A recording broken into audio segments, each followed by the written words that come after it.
What up, gang? Carolina Jackpot time coming at you on Sunday afternoon. Hope everyone's doing well today. Hope you're having a great Sabbath. If you're new around here, stay true around here. Hit the thumbs up button on this video and subscribe to the channel if you're not subscribed already. Do college football content here all year long. Yesterday's 41-39 loss in Williams-Brice Stadium to the Florida Gators was as exhausting as it was embarrassing.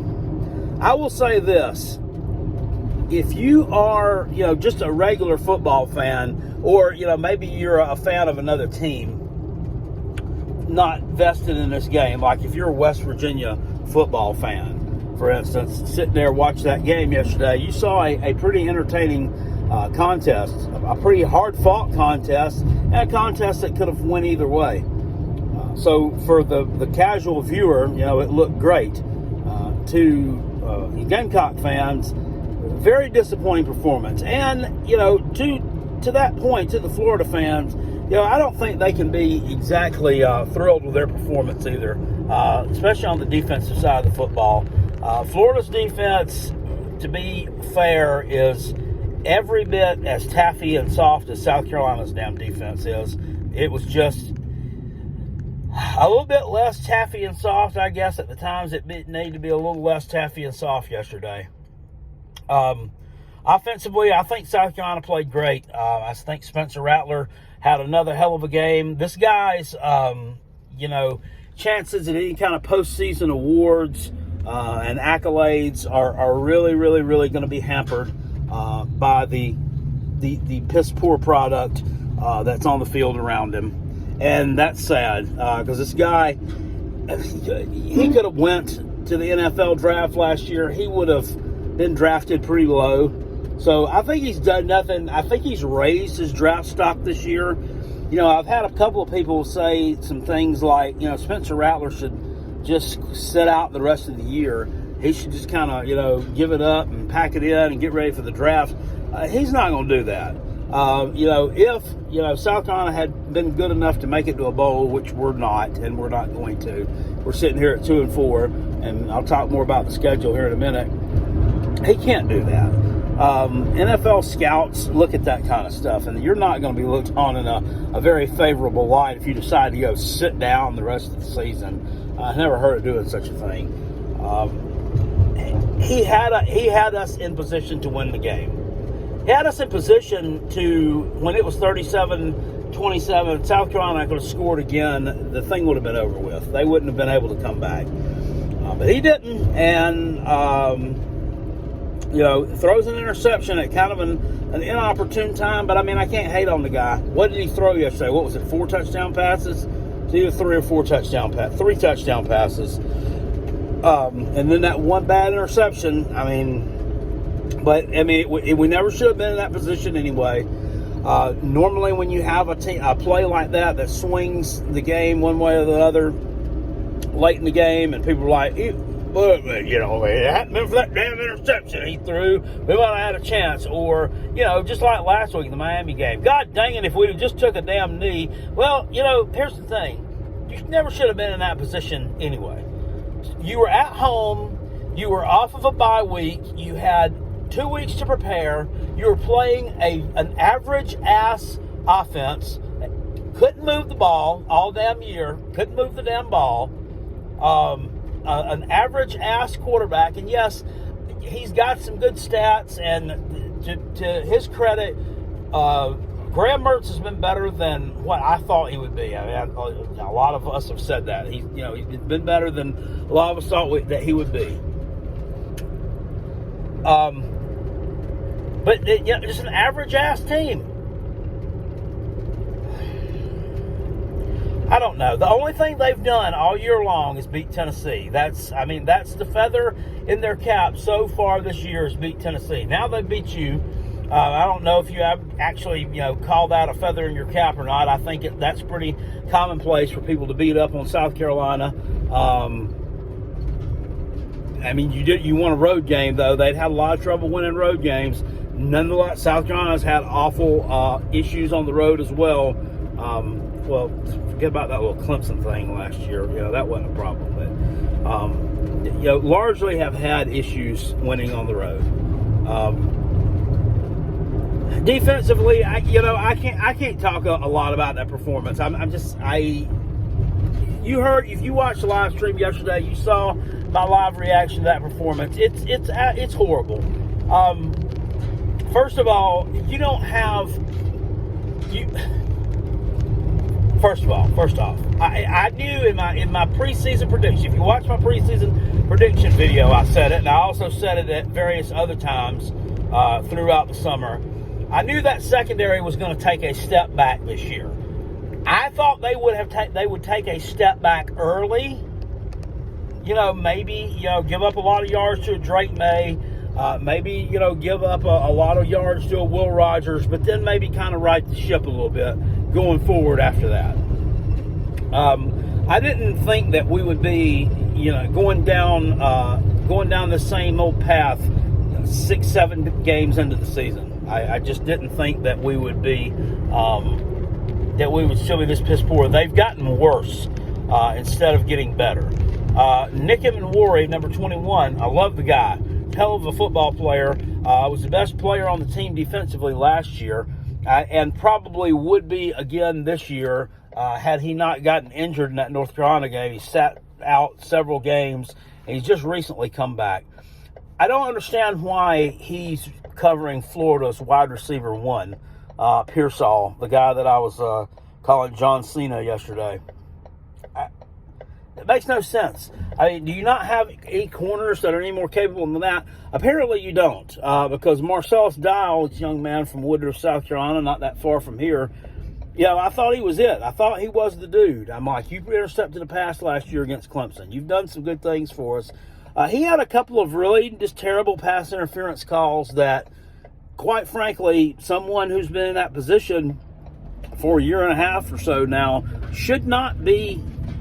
I mean, he should not be making, those kind of errors and committing those kind of penalties.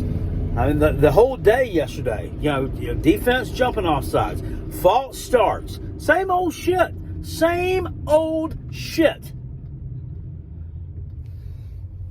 You commit, if you're in a ball game where you're evenly matched with another team, if you're committing more penalties than them, 9 times out of 10, you're going to lose. If you're losing the turnover battle, 9 times out of 10, you're going to lose. We lost the turnover battle yesterday. Yep, it's one turnover, but it was one turnover. The tackling that I saw yesterday, some of the most damn piss poor I've ever seen in my life. Just from the first play of the game, Montrell Johnson runs for 9 yards on first down. Abysmal. And I knew at that point that I knew we were screwed. Just the tackling in space, when their running backs get out into space, why is it every time you whiff on the first tackle? Every damn time. Every time you whiff on the first tackle. The first attempt, you can't get him. It takes that. Maybe you get a hand on him. Maybe you slow him down a little bit. Somebody just went by with a divided house tag, Purdue and Auburn. They had to get that shit custom made. That's weird. Anyway, kind of random though. Why can't we put a hat on the body part and get somebody down on the initial hit? To that point, they made some good plays. But they didn't consistently make enough good plays. And it goes back to coaching. These people out of position, these people not ready, these people not prepared. I mean, you have not had significant injuries on the defensive side of the football. No excuse whatsoever. Clayton White and that whole damn staff, they need to be gone. Clayton White is this year's Marcus Satterfield. Last year, all we did was bitch about Marcus Satterfield and the terrible, offensive, game plan that we had, and he was gone. They didn't renew his contract. It looked like Shane Beamer really had to fire him and let him go. His contract just ran out. He was on a 2-year contract. It ran out, and he was done. They didn't renew it. Clayton White, I don't know. I think they gave him some kind of raise after last year. What the hell, and that's just how we do things in South Carolina. Ray Tanner and this board of trustees, he can convince these people give these coaches raises that they don't damn deserve. That they don't deserve. Yes, you won 2 really big games last year at the end of the season against Tennessee and Clemson. Yes, you did. You also lost games to fucking shitty-ass Missouri. You lost a terrible game to a shitty Florida team last year. A shitty Arkansas team. Do they not take that into account too? You can't let the good outweigh the bad all the time and not hold people accountable for the bad. Otherwise, you're always going to be handing raises out for jobs that are not that well done and that they don't deserve, and you're always going to be operating at a deficit. And you're always going to be behind the 8 ball when it comes to being able to hire better coaches, do better things. It's a horrible scenario that, quite frankly, gives me a headache to even think about, because you can't sit here firing coordinators, firing coaches all the time. You're never going to be able to build a program that way. You're never going to be able to. This is a thing that Miami has been cursed with for the past fucking 20 years. Every 3 years they fire their coach. Every other year they're firing their offensive coordinator, firing their defensive coordinator, and look where they're at. They can't kneel on a football and beat Georgia Tech. They go on the road and lose to North Carolina. Their season's down the shitter after it started off so promising. And it's not just them. There's various other examples of this across the world of college football too. And I'm not taking a dump on Miami just saying this. I'm using you as an example. South Carolina can't do that, but at the same time, you can't settle for this mediocrity forever. You can't settle for coaches who don't make good decisions, who don't perform, who have players out of position. You can't settle for that either. So, it may cause your recruiting to suffer just a tad bit. I mean, I don't know that it's going to. But Clayton White needs to be cut loose. He needs to be let go. And I said whole defensive staff. That doesn't mean that you got to fire all your defensive coaches. You just need to get rid of him. Find somebody better, man. And here's the argument I always see too. And there's so many idiots out there. I'm going to talk about idiots for a minute. I saw on the Gamecock Facebook page today, said, let him go. They said, who would come to South Carolina? Some older fuck said that. And I'm like, who wouldn't come here, you moron? There's been nothing but positive vibes up until the past few weeks. I mean, get off of it. You think somebody wouldn't come here to make over $1 million a year to be a damn defensive coordinator? You've lost your damn mind. You're outside of your gourd. They just need to get the right one. Stop settling for the first resume that comes across your desk or whatever. I mean, Ray Tanner's just an absolute moron. Absolute moron. I mean, it's made nothing but piss poor coaching hires. And, the Shane Beamer one I thought was a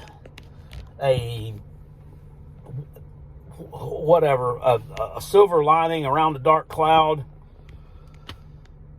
And I keep on saying, and it might be, but, every week he continues to give some examples of why it might not be. Press conference yesterday, once again, and I watched the video when Uncle Lou was doubling down on the hot dog thing against after the North Carolina game, and I noticed in that video he was talking about how Shane Beamer didn't know what the stats were. And they do. The sports information department's got these interns and, just little Johnny-come-latelys or whatever who will give the stats to the coach and prep them up for their press conference and get them ready to go. Give them the necessaries, if you will. These boxes are crooked. It kind of fell a little bit. I need to downstack that, but it's all good. Once again, yesterday in that press conference, I noticed he didn't know how many interceptions. He's like, did we get any turnovers? He said, I don't think we did. Did we create any turnovers? No, we didn't create any turnovers. How do you not know that already before the game? How do you not know that? It's kind of maybe it's a minor thing, but maybe it's not. I mean, are you that poorly informed? I mean, what have you been doing? For the past however many minutes after the game is over, you go out here, you shake Sunbelt Billy's hand. Congratulations, great game. And then here, once again, here's another little thing. Irks the fucking shit out of me. Everybody else in the conference has gotten to get in on the point. Well, maybe the Tennessee fans haven't exactly, but they did last year. Have been able to get in on the point and laugh at Sunbelt Billy and his terrible Florida team. Except for South Carolina. Last year we finally got the monkey off our back to where I could kind of point and laugh at Jimbo Fisher a little bit because we finally beaten him. But, I mean, we couldn't even participate in the point and laugh at Jimbo Fisher because they beat our ass 7 times in a row. So now you're 0-2 against Sunbelt Billy, probably one of the worst coaches in the SEC. Which Shane Beamer looks like he's worse than him right now. I don't understand it. I don't understand it at all. Shit's just mind-boggling to me. Also, I know I get aggravated. I get frustrated. I'll blow my top a little bit watching videos or making videos and watching games. And I just overall, may just seem to be in a cantankerous old asshole sometimes, but I'm really not. If you knew me in real life, you'd know that. But, Beamer, I've said this before, he seems to be very emotionally immature when it comes to, dealing with the media. Yesterday, the very first question they fired off at him, and I don't remember the guy's name that asked him the question. We're going to say his name was Ray. Oh, okay. Well, I'm going to tell you exactly what happened, Ray.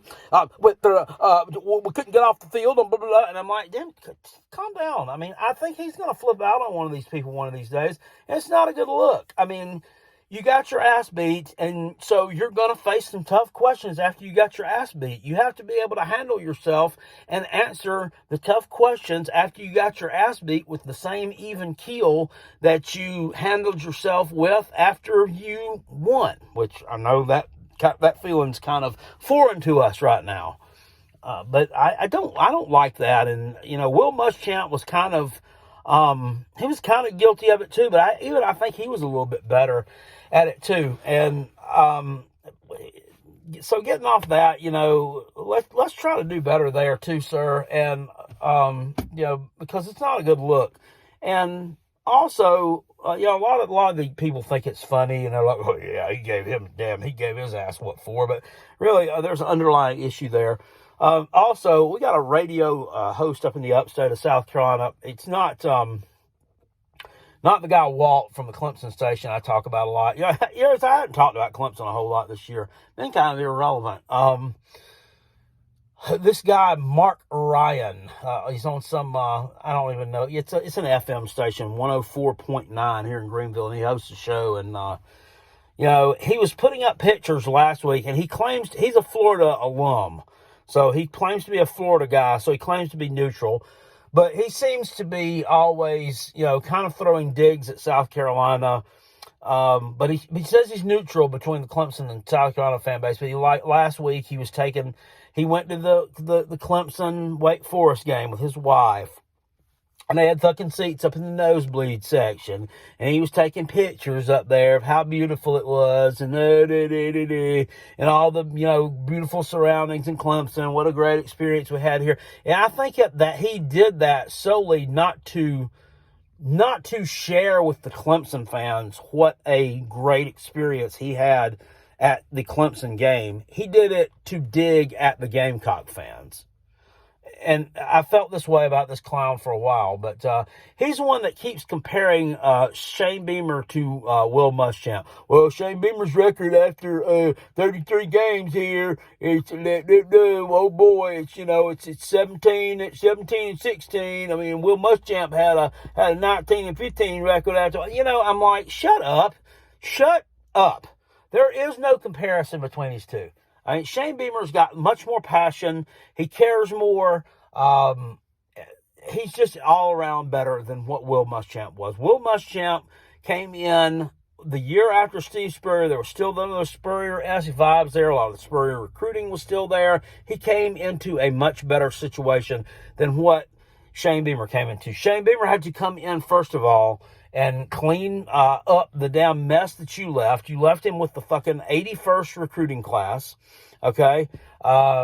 He had to go find a new offensive coordinator after Mike Bobo decided to take a dump on him and leave to go to Auburn in the middle of the night, which, great move, because that really, Mike Bobo is one of those people, and one of our callers on the Robin Kell show here a while back said that Mike Bobo is one of these people who constantly falls uphill and finds himself does a shitty job and then finds himself in his next position in a better position than the one that he quit, got fired from, moved on from, whatever.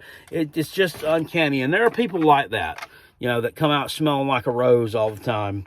But Shane Beamer's had some things that he's had to deal with here. And, he's passed most of the tests, and now he's starting to flunk some of them. And we're kind of getting to a crossroads here where he's going to have to make another tough decision at the end of this year. It's not going to be this week. It's going to be next week. But he's going to have to make the decision to get rid of Clayton White and move on to someone else who's able to lead this defense in a better, just down a different path. Is going to have to put it on a better trajectory, because there's no way that we're going to have success under this guy. Absolutely no way we're going to have success. I think the last 2 years, we really weren't having that much success under him to begin with, but we were blessed with a couple of NFL corners that kind of mask that a little bit, and then also too. In addition to that as well, you also had the deal with Marcus Satterfield, who everybody couldn't stand and wanted out of Columbia on the first bus that had gas in it that could carry him far enough away that we wouldn't have to see his sorry carcass ever again. He kind of, I guess, shouldered a lot of the venom that could have potentially been directed towards Clayton White by getting it directed towards himself because of the crappy product that he was putting on the field. And none of this is coming back to Shane Beamer, but I'm telling you, if you don't make a decision in this offseason and cut this guy loose, you're going to be the one who ends up getting cut loose, because, they're just simply not going to continue to stand for it. I would love to see Ray Tanner gone. I think that old, crusty, dried up fart has overstayed his welcome for far too many years. But at this point in time, there doesn't seem to really be any talks of that, no, not that I've heard. So, I guess we're stuck with him. We're stuck with him for a while. It's just, it's nuts. It's absolutely nuts. It makes no sense. Some guy that was just absolutely universally loved by the entire fan base for the 2 College World Series titles, for the damn near third one that he led us to go from that to just the bottom of the barrel as far as SEC athletic directors go. It's been you talk about being out of position. He's definitely playing out of his position, and it's sorry that it's a bad that Coach Tanner's legacy is going to have to go down like that, as being the guy who made numbskull hire after numbskull hire after numbskull hire. But that's what we're going to be left with Ray Tanner. So, where do we go from here? This season we're sitting here at 2-4. You've got 2 more games on your schedule that I think that you should win, that you're going to be favored in. Is the game against Jacksonville State and the game at home against Vanderbilt. Vanderbilt looked plucky yesterday, though. They came to play against Georgia. They punched them in the mouth. I'm telling you, South Carolina comes in downtrodden and they're not ready to go. This could be the year that Vanderbilt finally gets that victory over South Carolina and snaps that long losing streak to the Gamecocks. I mean, it would put, once again, the cherry on top of a shit show of a season Sunday. I think South Carolina will win that game, though. That gives you 4 wins, and so that gives you 4 more games to get 2 wins to be bowl eligible. They're not going to do it. You've got a road game against Mizzou this coming Saturday, which, once again, I like Mizzou. I'm not going to go in 2 balls deep on them here. I'm still not convinced that Mizzou is that good of a football team. Yeah, I mean, they're 6-1. They've had some victories over tomato cans. Last night was their best win of the season. They do go on the road. They beat Kentucky, pretty soundly, 38-21. The second half, they were up at halftime. They came back from a 14-0 deficit. So credit to them for that, and credit to Eli Drinkowitz. I mean, for instilling some resolve there. I mean, it was a good win for Missouri. I'm not taking anything away from that win. I'm not convinced Kentucky's a very good football team either. Devin Leary's quarterback play has been absolutely atrocious this year. And something happened to that guy. He got injured last year, and he in 2021 he was lights out. He did a great job at North Carolina State then, and I can't tell you every one of his stats. I didn't watch a ton of Devin Leary football when he was at North Carolina State in 2021 because we really don't watch North Carolina State that much. But he looked really good in the games that I saw him play. Again, he beat Clemson, which was a feather in his cap to me. That'll always put a smile on my face and put you in my good graces if you're able to do that. But this year, I mean, he got injured last year. He started the year off rough, and this year he just hasn't had it at all. He's I don't know if changing schools and changing a little bit of offensive schematics has hurt him also, but he's not the quarterback that he was. Now, he'll probably go out there against South Carolina and go, 25 of 30 for 350 yards, but I kind of doubt it.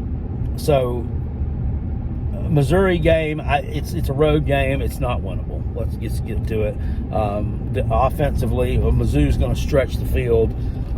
They've got a balanced enough attack. They're really good at throwing the ball around. Luther Burden's one of the top wide receivers in the country. Theo Weiss, another guy that's emerged for them this year as a playmaker. Got Mookie Cooper, that transfer from Ohio State, another good player. And Brady Cook, a much maligned quarterback, has really come into his own this year. So, once again, I'm not convinced that they're that good on a national stage, but as far as in terms of beating the Gamecocks, they are. You're going to lose that game. We talked about Kentucky. I think that South Carolina's losing to Kentucky at home. By this point in the season, that's the next to last game. I don't know if they'll be in kind of give up mode by that time. I mean, that does happen. You get that far into a season and things aren't going your way. You get tired and you get into the who gives a shit anymore type of mentality. And that could be what we're facing there. You're going on the road to A&M. Not a good matchup. A&M, not a really good team either. Can't move the ball. But once again, South Carolina, defensively, I don't think that you can even stop a team with a putrid offense like that. And then the game against Clemson, I've said it once and I'll say it now. Outside of Jacksonville State and Vanderbilt, Clemson's probably the worst team left on the schedule. I think any of the three, if Texas A&M, Kentucky, and Mizzou would beat Clemson. But I mean that game, yet again, I could see that being another. I could see it being another game, kind of like the 2021 game was. Clemson's good enough defensively to kind of shut us down a little bit, and we're not going to move the ball against them the way that we're able to move the ball against some of these teams like Florida, because Clemson is better than them defensively. Now, offensively, Clemson can't do. They're not good. They're not. But they do at least have a capable running back there in Will Shipley, who had a hell of a game against South Carolina in 2021. Really had a hell of a game going against them last year, too. I don't know why they stopped giving him the ball. But beating them looks more realistic than winning at Mizzou or winning at Texas A&M. Though I don't think you'll do it. I don't think y'all got the guts. So I think you're going to finish 4-8. Just an absolutely horrible record and a huge stain on what has been a largely positive 2 years for Shane Beamer in Columbia. I hate it that through 6 games here in 2023, a lot of the good that he's done has unraveled. He got a lot of venom from people this morning on Twitter. I actually took up for Shane this morning on Twitter. He sent out a tweet. He said, "Welcome home," which is what he says when he lands a recruit. Welcome home. And I had a really positive conversation with some young man this morning that has really brightened up my day a lot. So that's a good thing. I'm thinking it could be the running back Daniel Hill from out of Mississippi. But all we get, all year, all summer long, all spring long, everybody was jumping on Shane Beamer's nuts every time he sent out a welcome home tweet. Now you get nothing but venom directed at this guy. Okay, play defense. Who is he? Is it a new defensive coordinator? Is it your pink slip? Who is it? You should be fired. Win some games. I mean, just totally, just verbally trying to annihilate the guy. And I hate to see it, but I mean, he's brought it on himself with these. I don't know. We got to do better. I don't know what else to say here, guys. I really don't. Live stream yesterday, we had about 13,000 views on that live stream. Really good. I think we could get a little bit better in the thumbs up category. So if you could help me out with that, I'd really appreciate that. I don't put a lot into them as far as the setup, and it's a very basic deal. I stream it on an iPad. Watch the game, stream it on an iPad with y'all, interact from my phone. So really kind of bare bones operation, but I do put time into it where I could be doing other things around the house, like cleaning up, doing some chore, do things I need to do while I'm watching the football game. But I choose to live stream it for you guys. And the super chats, and don't get me wrong, I never asked for a penny. I never asked anyone for a penny. I'm not going to do the Tennessee Boogie Bentley thing that I make fun of him for doing, for putting them up on walls and putting people up on a pedestal. But I don't know, yesterday, and to their credit, thanks for the people that did contribute. But yesterday, I think it was the middle of the month, because everybody seemed to be out of money a little bit. We got about $250 on the last live streams we did. Yesterday's we didn't kind of eclipse that or get anywhere near it, so that was a little disappointing there, and on the thumbs up. But anyway, thanks to everybody who watched. I won't be live streaming this coming Saturday. I'm actually going to the game in Missouri. I'm an idiot. I bought tickets for that because I thought we could stand a chance. That was a month ago. Stupid me, but it's okay. I'll have fun going and taking that in and experiencing that. And then when I get back, I'm actually going on vacation for the entire week. Of the 20th through the 26th or whatever, and then we play Texas A&M that Saturday. So live streaming for that game it's really up in the air. It depends on if it's a night game. I might be able to do it, but I'm just going to go on ahead and say I'm not going to be able to stream that game either, because I'll be coming back from the beach in Florida on that Saturday, and it's okay, guys. I need a little bit of a break from the live streaming anyway. So the little, I know a lot of y'all are here to watch the game, but a lot of you just show up to point and laugh at me, blowing my top and getting overly passionate, cursing and letting trolls have it and all that stuff.